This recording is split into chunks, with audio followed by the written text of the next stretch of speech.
तो ये हमारा यूनिट सेकंड का लेक्चर नंबर 3 है, जिसमें हम बात करने वाले हैं एंट्रोपी के बारे में ही। एग्जाम में क्वेश्चन पूछा जाता है आपसे कि एंट्रोपी को ताप और आयतन के फलन में लिखिए, मतलब किस रूप में लिखेंगे आप, और एंट्रोपी को दाब और टेम्परेचर के फलन के रूप में लिखिए, या आदर्श गैसों के लिए या मतलब नॉर्मल जो आइडियल गैस उनके लिए ताप और आयतन के रूप में एंट्रोपी की गणना कीजिए, कैसे करते हैं ये सब बात करने वाले हैं। ठीक है, चलो ये हम देखते हैं क्या करना है। सबसे पहले हम ले रहे हैं टेम्परेचर और वॉल्यूम के फलन के रूप में एंट्रोपी को कैसे रिप्रेजेंट करते हैं।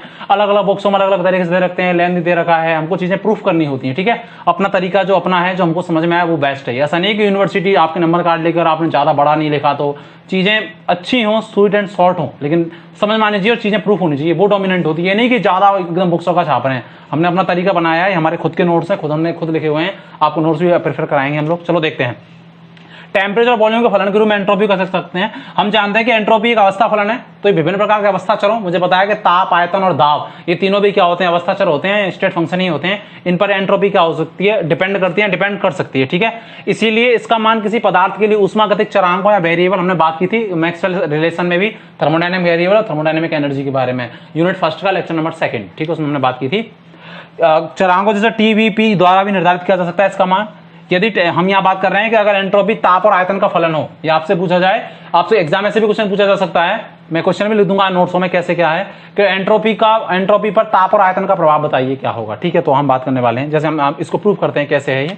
यदि एंट्रोपी टेम्परेचर और वॉल्यूम का फंक्शन हो तो क्या लिखेंगे, entropy function of temperature and volume. ठीक है, टाइम बचाने के लिए लिख दिया, नहीं ये हमको वैसे भी बता सकता था, पर सिस्टमेटिक ढंग से बताने के लिए ना।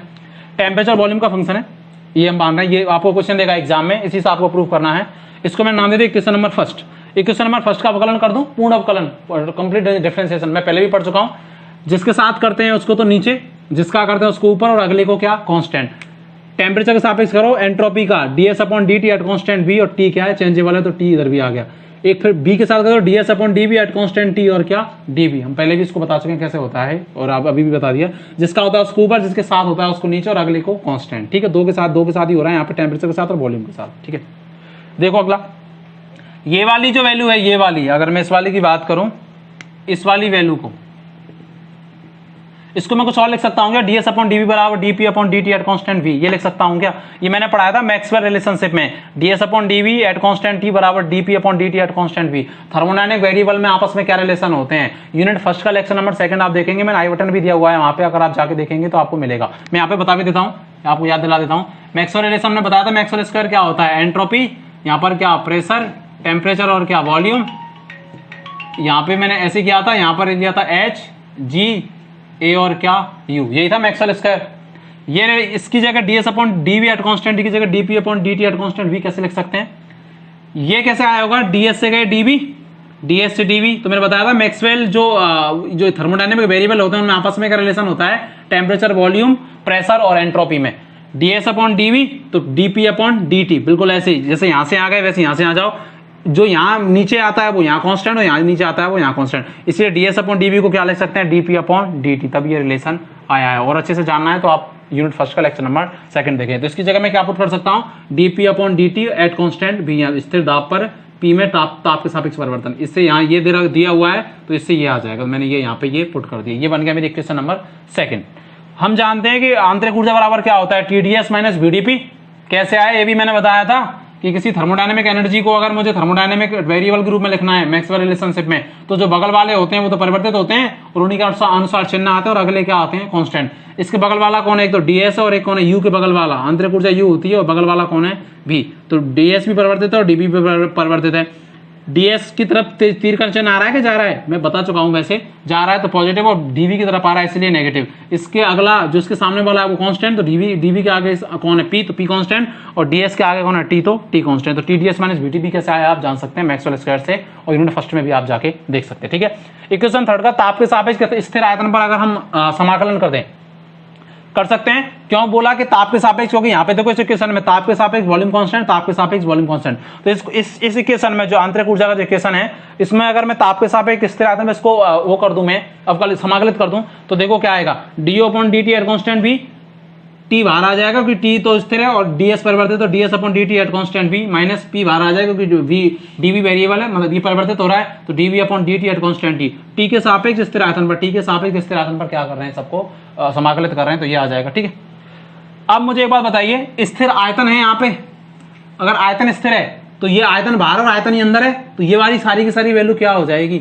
जीरो हो जाएगी कि नहीं हो जाएगी। अरे स्थिर आयतन पे कर रहा है और आयतन चेंजेबल है, तो जब कांस्टेंट तो वैल्यू कैसी हो जाएगी, जीरो हो जाएगी कि नहीं हो जाएगी। और मुझे पता है कि du/dt एट कांस्टेंट v क्या होता है, Cv स्थिर आयतन पर ऊष्माधारिता, पढ़ चुके हैं फर्स्ट यूनिट में। स्थिर आयतन पर ऊष्माधारिता किसके बराबर होती है, आंतरिक ऊर्जा के बराबर होती है, जिसको हमने किससे रिप्रेजेंट किया था, Cv Cp में रिलेशन भी पढ़ा था। तो du/dt एट कांस्टेंट v, उसमें ये भी पढ़ा था कि स्थिर दाब पर ऊष्माधारिता एंथैल्पी के बराबर होती है, जिसको हमने Cp बोला था। तो इसकी du/dt की जगह क्या लिख सकते हैं, Cv लिख सकते हैं।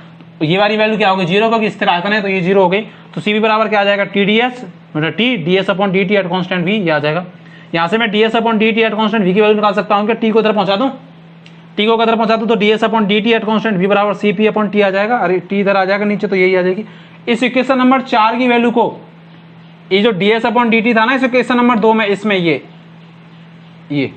इस वैल्यू को मैं यहाँ रख दूं इस क्वेश्चन नंबर 2 में, ds/dt की जगह मैं क्या लिख सकता हूँ, Cp/T लिख सकता हूँ क्या।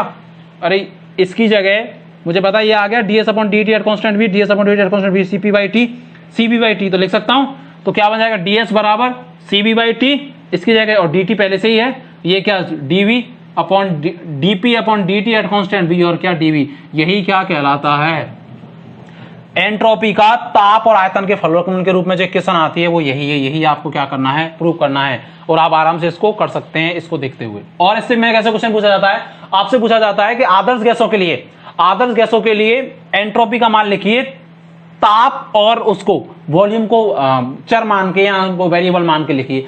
इसी से हम इसको कर सकते हैं। बुक्सों में क्या होता है, ऐसे दिया होता है कि इसको तो अलग से दे रखा है बहुत सारा बड़ा सा, और इसको फिर अलग से दे रखा है, आप इससे ही इसको याद रख सकते हैं। अगर एग्जाम में क्वेश्चन केवल ले आया कि ताप और आयतन के फलन में एंट्रोपी को लिखिए, तो यहां तक लिखना है, ठीक है। और आपको आदर्श गैसों के लिए ताप और आयतन के फलन के रूप में, आइडियल गैसों के लिए एंट्रोपी की गणना कीजिए, तो इसको लिखने के बाद फिर इसको कर देना है, ठीक है। बुक्सों में क्या इसको अलग अलग दे रखते हैं, तो हमें अब इससे क्या एक काम से दो काज हो जाएंगे, ये भी हो जाएगा और ये भी हो जाएगा। कैसे, आदर्श गैसों के लिए मुझे पता आदर्श इक्वेशन क्या होती है, पीवी बराबर आरटी या पीवी बराबर एनआरटी। अगर एन मोल के लिए लेंगे तो, एक मोल के लिए ले लें तो पी बराबर आरटी, तो पी बराबर क्या आ जाएगा, आरटी बाई वी आ जाएगा। इक्वेशन 5 में पी का मान रख दूं, ये इक्वेशन नंबर 5 आई थी मेरी, ये जो रिलेशन आया था टीवी और वी के रूप में एंट्रोपी का, पी की वैल्यू रख दूंगा तो ds बराबर Cv by T dt plus का चिन्ह है, पी की जगह क्या लिख दूं मैं, RT बाई बी, और नीचे क्या है dt, तो dt एट कांस्टेंट v और dv लिख रहा है। इसको जब आप सॉल्व करेंगे तो r बाई v आएगा। कैसे, क्योंकि देखो एक तो v कांस्टेंट और r गैस नियतांक होता है, तो जो कांस्टेंट वैल्यू होती है वो इससे क्या हो जाती है, बाहर निकल जाती है, तो r बाई v तो क्या आ जाएगा, बाहर आ जाएगा। यहां अवकलित है, सॉरी है ना, समाकलित हो गया, ये r बाई v तो बाहर आ जाएगा, तो अंदर क्या बचेगा, dt अपॉन dt, अरे यही तो बचेगा, r बाई v आ जाएगा, dt अपॉन dt का dx अपॉन dx का समाकलन ये क्या होता है, एक होता है कि नहीं होता, इसीलिए क्या आ जाएगा, तो ये क्या आ जाएगा, r बाई v, और dv बाहर है तो dv आ जाएगा। अब देखो क्या, मुझे एंट्रोपी चेंज निकालना है आदर्श गैसों के लिए, तो क्या कर रहे हैं, देखो मैं मान रहा हूं इनिशियल कंडीशन की एंट्रोपी क्या है, S1 वॉल्यूम, ये आ जाएगा, ये कैसे आया, इससे समझ आ गया ना, ये कैसे आया, जो कांस्टेंट वैल्यू होती है वो बाहर आ जाती है, बाहर तो r बाई v तो बाहर आ गया, अंदर क्या बचा dt अपॉन dt, तो ये क्या आ जाएगा 1 आ जाएगा, तो इसीलिए r बाई v और dv। अब मुझे एंट्रोपी चेंज निकालना है, माना प्रारंभिक जो कंडीशन है उसकी एंट्रोपी S1 वॉल्यूम V1 और टेम्परेचर क्या है T1 है, फाइनल कंडीशन उसका जो एंट्रोपी है वो S2 और जो वॉल्यूम है वो V2 और जो टेम्परेचर है वो क्या है T2 है। तो ओवरऑल मुझे एंट्रोपी चेंज निकालने के लिए इसको क्या कर दूं मैं, समाकलित कर दूं समीकरण 6 को, क्योंकि जब कोई छोटी छोटी स्टेप में होती है तो उसको ओवरऑल निकालने के लिए इसको क्या कर देते हैं, इंटीग्रेट कर देते हैं, समाकलित कर देते हैं। इसको समाकलित करोगे तो कहां से चेंज होगा, प्रारंभिक अवस्था से अंतिम अवस्था, तो S1 से S2 तीनों ही स्टेट फंक्शन है, अवस्था फलन है। जो कांस्टेंट वैल्यू है Cv वो कहा जाएगी, इससे समाकलन से बाहर आ जाएगी, तो dt बाई टी बचेगा, T1 से T2, इसमें भी r कांस्टेंट है तो r बाहर आ जाएगा, तो dv बाई v, ये V1 से V2। मुझे पता है कि dx अपॉन x का क्या होता है, ln x होता है कि नहीं होता, तो ये क्या हो जाएगा delta s, S2 minus S1, ds का तो s ही होगा, ये Cv तो बाहर है ही, ये क्या हो जाएगा dt अपॉन t का dx अपॉन x का ln x, तो d ln t, और अंतिम अवस्था की T2 और प्रारंभिक अवस्था की T1, तो क्या हो जाएगा ln T2 अपॉन T1 हो जाएगा, प्लस r कांस्टेंट है बाहर, ये क्या dx अपॉन x या dv अपॉन v का क्या हो जाएगा ln, ये v आएगा यहाँ पे, सॉरी है ना, गलती से लग गया, v2 अपॉन v1, ठीक है, v2 अपॉन v1 आएगा, क्योंकि अंतिम का क्या है v2 और प्रारंभिक का क्या है v1, तो क्या आ जाएगा ln v2 अपॉन v1। ये किसके लिए आया एंट्रोपी चेंज, 1 मोल आदर्श गैस के लिए। अगर n के लिए आता, n मोल के लिए, तो क्या कर देते, इसको भी, इस वाली जो ये है पार्ट इसको भी n से मल्टीप्लाई कर देते और इसको भी क्या कर देते, n से मल्टीप्लाई कर देते। ठीक है, आपको क्वेश्चन कैसे आने वाला होता है, ताप और आयतन के फलन के रूप में एंट्रोपी चेंज को लिखिए। आदर्श गैसों के लिए ताप और आयतन को चरांक मान के, जब आप लास्ट की क्वेश्चन देखेंगे तो उसमें दिया होगा विभिन्न प्रकार की यूनिवर्सिटियों में, आदर्श गैसों के लिए ताप और आयतन को चरांक मान के उसका एंट्रोपी का वो लिखिए, ये लिखिए एंट्रोपी चेंज लिखिए। आपको कभी कभार ये दे देता है, ठीक है, ये एंट्रोपी चेंज, उसको प्रूफ करिए ये कैसे आया। आपको बुक्सों को नहीं देखना है किसी को, अगर आपको समझ आता है और आप सर को जो बता रहे हैं उन पर विश्वास है तो आप इसको एक बार पढ़िए। ठीक है, इससे क्या होगा, जब आप इसको करेंगे तो आप दोनों काम हो जाएंगे आपके एक साथ। ठीक है, इसको चाहे तो आप लिख लें और अच्छे से टेम्परेचर और प्रेशर के फलन के रूप में एंट्रोपी का क्या क्वेश्चन आता है, क्या वैल्यू आती है। एग्जाम में वैसे ही क्वेश्चन आने वाला है, जैसे मैंने पहले बताया था कि टेम्परेचर और प्रेशर के फलन के रूप में एंट्रोपी परिवर्तन को समझाइए। और आदर्श गैस के लिए टेम्परेचर और प्रेशर को चरांक लेके या फलन लेके उसका क्या क्वेश्चन आएगा उसको रिप्रेजेंट करिए या बनाइए। ठीक है, देख लेते हैं वही की वही। टेम्परेचर प्रेशर फलन के रूप में है तो क्या कर लोगे, function of entropy is the temperature and pressure. Entropy इसका फंक्शन है, एफ मतलब फंक्शन टेम्परेचर और प्रेशर का। इक्वेशन नंबर 1 वही, इसको अपकलित कर दो, पूर्ण अपकलित, जिसका करते हैं उसको ऊपर, जिसके सापेक्ष करते हैं उसको नीचे और अगले को कांस्टेंट। तो ds upon dt, ds dt at constant p और dt परिवर्तित है तो बगल में लिख देंगे ds p के साथ कर रहे हैं तो p नीचे और t कांस्टेंट और dp। ठीक है, कोई दिक्कत वाली बात नहीं, बहुत सोल्यूशन इसको करते आ रहे हैं। मैं एक रिलेशन जानता हूं, ds अपॉन dp बराबर minus dv upon dt at constant to p। वही मैक्सवेल रिलेशन बता चुका पहले भी और भी अच्छी तरह समझना है तो यूनिट में जाके देखें, यूनिट फर्स्ट और सेकंड लेक्चर में। वही s p t और v सत्य प्रकाश तुम और h g a और u, यहां से 3 लाना था, मैक्सवेल स्क्वायर बनाया था हमने, यहां से लाना था, जिसके साथ चीज का निशान आता उसके साथ नेगेटिव साइन। इसकी जगह मैं क्या लिख सकता हूं, इसकी जगह मैं ये लिख सकता हूं minus dv upon dt at constant to t। कैसे, s से गए p, ds upon dp, s से गए p तो v से कहां जाएंगे t। थर्मोडायनेमिक जो चरांक होते हैं उसमें कैसे चरांकों में रिलेशन बताया था मैंने, मैक्सवेल रिलेशन में जो तीसरे प्रकार का रिलेशन बताया था वही बताया था। s से पे ds अपॉन dp तो dv अपॉन dt। चिन्ह जो परिवर्तित होने के अनुसार तो इनके v की तरफ चिन्ह क्या आ रहा है, वो तीर क्या आ रहा है, तीर का चिन्ह। अगर तीर का चिन्ह आता है तो कैसा साइन आता है, नेगेटिव, ना तो और s की तरफ तीर का चिन्ह आ रहा है कि नहीं आ रहा है, इसीलिए कैसा साइन आएगा, पॉजिटिव। जो यहाँ वेरिएबल है वो यहाँ कांस्टेंट, यहाँ परिवर्तित नीचे वाला वो यहाँ कांस्टेंट। ये कैसे आया समझना, ds upon dp dv upon dt at constant p, चिन्ह तीर का चिन्ह आ रहा है इसीलिए नेगेटिव। तो इसकी जगह मैं क्या लिख सकता हूँ, dv upon dt at constant p, minus में है तो माइनस और dp तो है यहाँ पे कांस्टेंट तो वो यहाँ पे लिख दिया, कोई दिक्कत वाली बात है नहीं। ठीक है, अब हम जानते हैं कि एंथैल्पी जो है वो भी किसकी इसके बीच में आती है। ये एंथैल्पी को भी कैसे लिख सकता हूं मैं, एंट्रोपी और ये बगल में आ रहा है प्रेशर, इसके कैसे लिख सकते हैं आप इसको, जो बगल वाले होते हैं वो तो परिवर्तित लिखो, तो s बगल में है तो ds और p बगल में है तो dp। जो इनके सामने वाले उनको कांस्टेंट लिखो और चिन्ह जो परिवर्तित होने के अनुसार आएंगे, तो s के सामने कौन है t तो tds लिख सकते हैं, और p परिवर्तित होगा, बगल परिवर्तित होते हैं। उष्मागतिक ऊर्जाओं को उष्मागतिक चरांकों के रूप में लिखने का तरीका मैंने बताया था यूनिट फर्स्ट में, लेक्चर सेकंड में बताया था। p के सामने कौन है v तो dp और b के साथ कौन आ जाएगा v। ये रटना नहीं है, कैसा है मैक्सवेल स्क्वायर याद रखना है केवल, TDS प्लस VDP। इसीलिए मैंने बताया था मैक्सवेल स्क्वायर बहुत काम आने वाला है आगे चल के, इसीलिए यूनिट फर्स्ट का लेक्चर सेकंड देखें। ये चीज बहुत सिंपल है, ये कुछ भी नहीं है, बहुत आसान है ये। ठीक है, बुक्सों पे ना जाए क्या लिख रहा है क्या, इसी पढ़ाते क्यों, अगर बुक्सों में सारा कुछ ऐसा समझ में आ जाता तो। ठीक है, तो ये कैसा है TDS प्लस VDP आराम से बता सकते हैं इसके आधार पर आप। ठीक है, जो लोग पहले इसी को लेक्चर को देख रहे हैं वो पहले शुरू से देखें तो अच्छा लगेगा, और नहीं भी अगर वहां नहीं देख पाए तो मैं इसीलिए मैंने बता दिया था।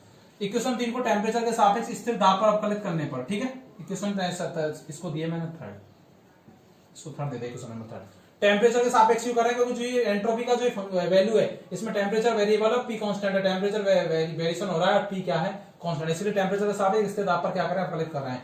तो वही dh upon dt at constant p, t constant तो बाहर आ जाएगा, ds अपॉन dt और ये p constant plus v, p में परिवर्तन होने से dp अपॉन dt टेम्परेचर के सापेक्ष, तो टेम्परेचर का समय भाग दे दो, p को क्या कर दो कांस्टेंट कर दो। ठीक है, ये वाली जो वैल्यू है आपको क्या लगेगा, जीरो हो जाएगी क्या, क्यों, क्योंकि प्रेशर यहाँ पर क्या है कांस्टेंट, स्थिर दाब पे प्रेशर कांस्टेंट है, तो ये प्रेशर कांस्टेंट और प्रेशर ही परिवर्तित हो रहा है, तो ये सारी की सारी वैल्यू क्या हो जाएगी, जीरो हो जाएगी। ठीक है, कांस्टेंट वैल्यू का अवकलन क्या हो जाएगा, जीरो। ठीक है, ये सारी क्या होगी, जीरो होगी। इसका मतलब मुझे पता है स्थिर दाब पर ऊष्माधारिता किसके बराबर होती है, Cp के बराबर। मैं पहले भी पढ़ा चुका हूं यूनिट फर्स्ट में, किसके बराबर होती है, Cp, जिसको मैं बता कि स्थिर दाब पर ऊष्माधारिता एंथैल्पी परिवर्तन बराबर होती है। जैसे स्थिर आयतन पर किसके बराबर थी, Cv के बराबर, आंतरिक ऊर्जा के बराबर थी, इसलिए del H upon del T at constant 2p अपन क्या लिख सकते हैं, Cp लिख सकते हैं। बहुत आसान तरीके से, पहले इसको पढ़ चुके हैं अच्छे से। ठीक है, लिख देंगे ना, एंथैल्पी परिवर्तन बराबर होती है इस दाब पर उष्मा धारिता, इसलिए सीपी बराबर ये तो 0 हो गया, सीपी बराबर क्या आ जाएगा टीडीएस dt अपॉन पी, तो यहां से मैं ds upon dt at constant p, इस वाली वैल्यू को क्या लिख सकता हूं cp बाई टी, टी को इधर पता तो cp बाई टी, इसको मैं डाल दिया क्वेश्चन नंबर 4। क्वेश्चन नंबर 2 में जो ये वाली जो ये वाला जो फंक्शन है, ये वाला ds upon dt at constant p, तो ds upon dt at constant p बराबर क्या लिख सकता हूं मैं cp बाई टी, तो ds बराबर क्या cp बाई टी और dt तो है तो dt आ जाएगा minus dv upon dt at constant p और क्या dp, यही क्या कहलाती है टेम्परेचर और प्रेशर के फलन के रूप में एंट्रोपी चेंज, एंट्रोपी परिवर्तन। ठीक है, सिंपल सा। आपसे पूछा आदर्श गैसों के लिए निकालिए, तो आदर्श गैसों के लिए निकाल सकते हैं अच्छे से, मुझे पता आइडियल गैस बराबर क्या था, पी बराबर आरटी, तो यहाँ मुझे वॉल्यूम दे रखा है, परिवर्तित हो रहा है वॉल्यूम, तो v बराबर RT by P. Equation number 5 में वॉल्यूम की वैल्यू रख दो, ये इसलिए है कि जब आप एग्जाम देंगे तो आपको दो तरीके से क्वेश्चन पूछेगा, तो टेम्परेचर और प्रेशर के फलन के रूप में एंट्रोपी चेंज, और आदर्श गैसों के लिए टेम्परेचर और प्रेशर के फलन के रूप में एंट्रोपी चेंज बताइए।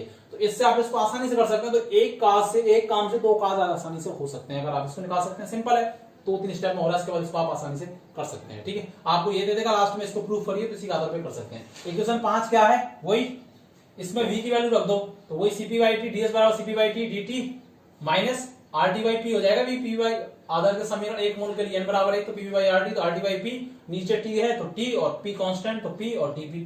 इसको जब आप सॉल्व करेंगे तो जो कांस्टेंट राशि होती है वो कहां आ जाती है, बाहर आ जाती है अवकलन से, तो क्या आ जाएगा r बाई p, तो क्या आ जाएगा बाहर, क्योंकि p कांस्टेंट और r गैस कांस्टेंट होता है, ये अंदर क्या रह जाएगा dt अपॉन dt, और dt नीचे भी dt, और dt बाई dt का क्या हो जाएगा 1 हो जाएगा, तो क्या आ जाएगा r बाई p, और dp पहले से था तो dp हो जाएगा।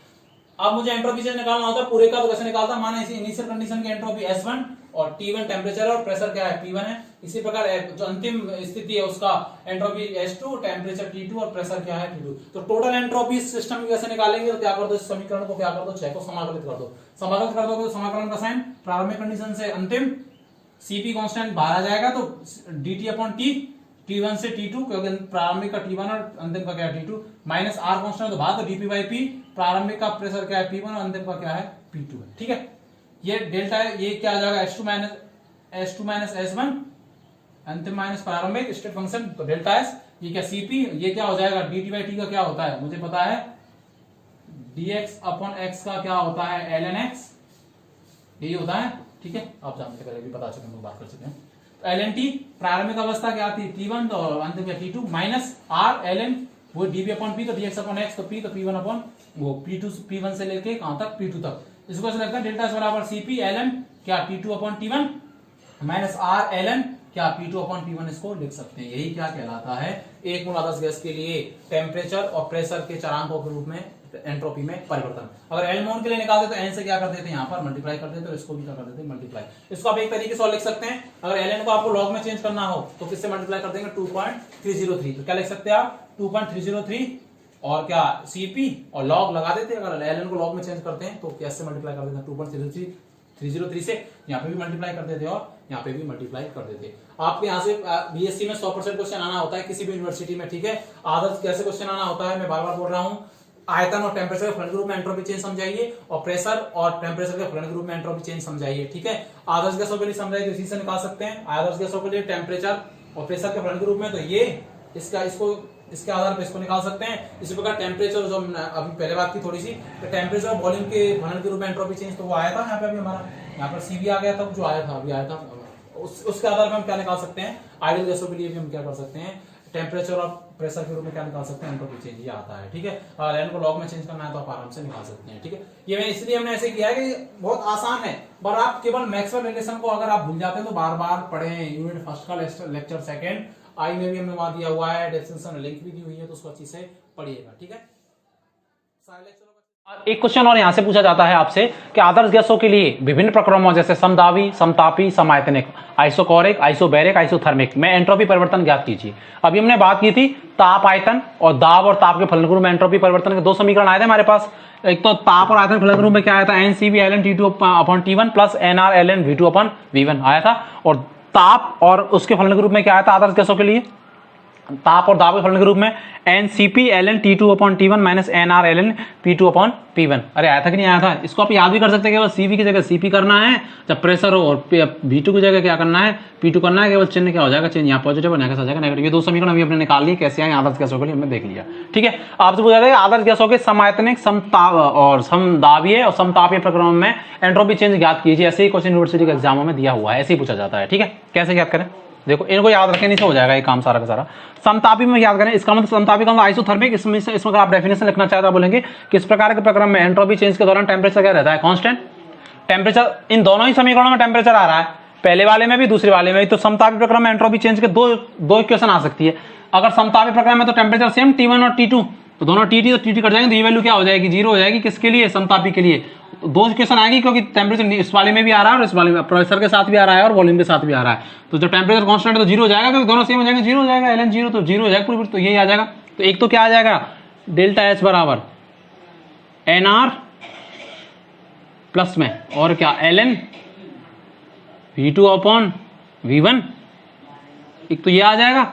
और इस वाले समीकरण से यहाँ पे भी टेम्परेचर सेम रहेगा, तो क्या आ जाएगा, डेल्टा एच बराबर, इस पे क्या न्यूमेरिकल पूछा जाता है, हम लोग आगे करेंगे भी, माइनस, ये तो 0 हो जाएगा क्योंकि टेम्परेचर सेम है, तो ये वाली आगे वाली वैल्यू तो 0 होगी, माइनस NR और क्या ln P2 अपॉन P1, ये क्या आ जाएगा। इसका मतलब अगर मुझे लॉग में चेंज करना होगा तो 2.303 से मल्टीप्लाई कर दूंगा। अगर मैं इसको P वाली वैल्यू इसको उल्टा करना चाहूं तो उल्टा भी कर सकते हैं। इसका मतलब मुझे क्या लग रहा है कि डेल्टा एस कब पॉजिटिव आता है,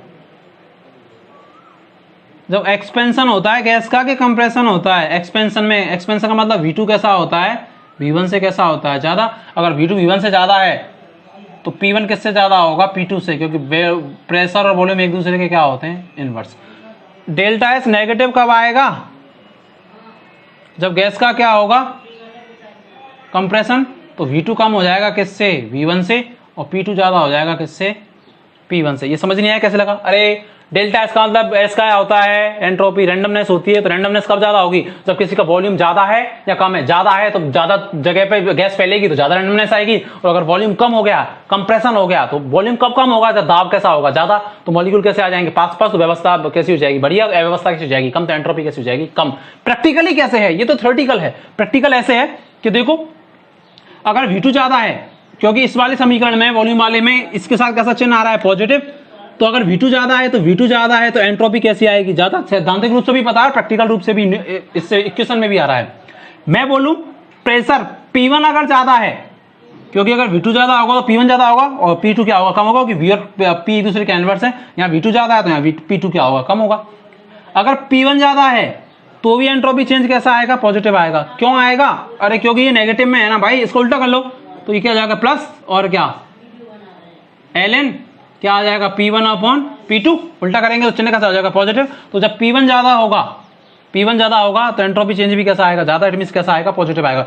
P1 का मतलब प्रारंभिक दाब ज्यादा है अंतिम से, तो प्रारंभिक ज्यादा है तो अंतिम कैसा हो गया, कम हो गया। तो गैस का क्या हो जाएगा, एक्सपेंशन, क्योंकि दाब कम हो गया तो मॉलिक्यूल दूर दूर चले जाएंगे, तो रैंडमनेस क्या हो जाएगी, बढ़ जाएगी। ठीक है, कर सकते हैं। कंप्रेशन होगा, कंप्रेशन का मतलब क्या होगा, वॉल्यूम क्या होगा, कम। और अगर वॉल्यूम कम होगा तो ये कैसी आएगी, नेगेटिव आएगी। इसका मतलब जो अंतिम जो आयतन है वो प्रारंभिक आयतन की तुलना में कैसा हो जाएगा, कम। तो कौन सा आयतन ज्यादा हो जाएगा, प्रारंभिक आयतन ज्यादा हो जाएगा। अगर कंप्रेशन की बात करेंगे तो डेल्टा एस कैसा हो जाएगा, कम, क्योंकि प्रारंभिक आयतन और वॉल्यूम एक दूसरे के क्या है, इनवर्स है। ऐसे ही प्रेशर में भी कर लो, वही P2 ज्यादा हो जाएगा तो ये कैसी हो जाएगी, कम हो जाएगी, क्योंकि P2 ज्यादा हो जाएगा तो गैस कैसे हो जाएगी, कंप्रेस हो जाएगी। अंतिम दाब ज्यादा हो जाएगा तो दाब का मतलब गैस पे लगाएगा दाब, तो गैस हो जाएगी, कंप्रेस हो जाएगी। इसीलिए मैं बोल सकता हूं कि गैस के एक्सपेंशन में तो एंट्रोपी का मान बढ़ता है, क्योंकि रैंडमनेस बढ़ती है, थ्योरेटिकल और प्रैक्टिकल इससे भी। और गैस की कंप्रेशन में जब अंतिम दाब ज्यादा होता है तो भी एंट्रोपी का मान क्या होता है, घटता है। और जब प्रारंभिक दाब ज्यादा होता है तो एंट्रोपी का मान बढ़ता है, क्योंकि अंतिम कम हो जाएगा तो गैस क्या हो जाएगी, एक्सपेंड। इट मींस में ये समझा कि गैस के एक्सपेंशन में, समतापीय प्रसार में, आइसोथर्मल है, समतापीय प्रसार में एंट्रोपी बढ़ती है, और समतापीय संपीड़न में या कंप्रेशन में एंट्रोपी क्या होती है, घटती है। ये दो समीकरण आ गए। अगर लॉग में चेंज करना है तो 2.33 से मल्टीप्लाई कर दो, उसको उल्टा कर दो तो P1 अपॉन P2, तो ये कैसा आ जाएगा, पॉजिटिव। अगर मैं समदाबीय की बात करता तो समदाबीय का मतलब प्रेशर कैसा रहेगा, सेम। P1 और P2 दोनों क्या रहेंगे, सेम। तो ये वाली समीकरण से आ जाएगा, क्योंकि इसमें प्रेशर आ रहा है। तो समदाबीय का मतलब ये क्या हो जाएगा, 0, ये वाली टर्म 0 हो जाएगी। तो क्या आ जाएगा, डेल्टा एस बराबर NCP ln क्या, T2 अपॉन क्या, T1। ठीक है, अगर लॉग में चेंज करना है तो कितने से मल्टीप्लाई कर दो, 2.303 से, ठीक है, 2.303 वही NR लॉग और क्या आ जाएगा T2/T1 आ जाएगा। ठीक है, आप कर सकते हैं, कोई दिक्कत वाली बात नहीं है।